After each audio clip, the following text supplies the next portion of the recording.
ถ่ายสบายดีเบิ่งตาเวนตกดินพ่อแม่พี่น้องปองไปทางครัวมิตรภาพลาวไทยเนาะนี่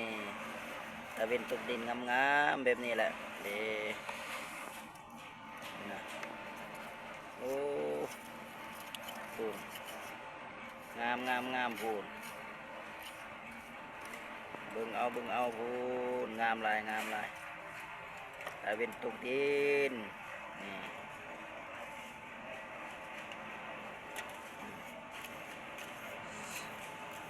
ตะเวนตกดินงามๆนี่เบิ่งวิวงานคุณเบิ่งวิวตะเวนตกดินสวยคุณงามพ่อแม่พี่น้อง FC ทั้งหลายคุณฝั่งน้องคายคุณตะเวนตกดินเมฆลอยกระจายคุณน้ำคลองเนาะแต่นี้น้ำคลองเอาวิวสูงๆให้เบิ่งดูก็ทุ่งงามมาเบิ่งน้ำกันวิวคุณเมฆลอยกระจายมาเบื้องพี่ลงมาลงเบิ่งผาจัวลุยพูน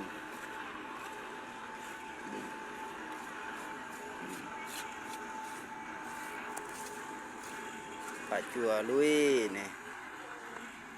อ๋อโถพูด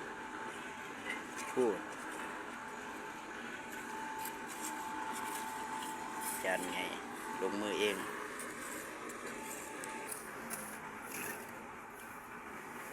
คนงามเนาะงามอีหลีขัวมิตรภาพลาวไทยแถวน้องคายนี่ฟังน้องขายได้นี่น้องขายตัวนี้ฟังลาวเนาะนี่ลาวเฮากับโบแมนธรรมดาเนี่ย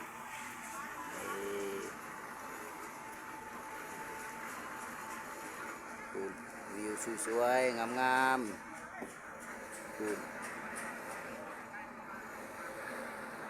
เอา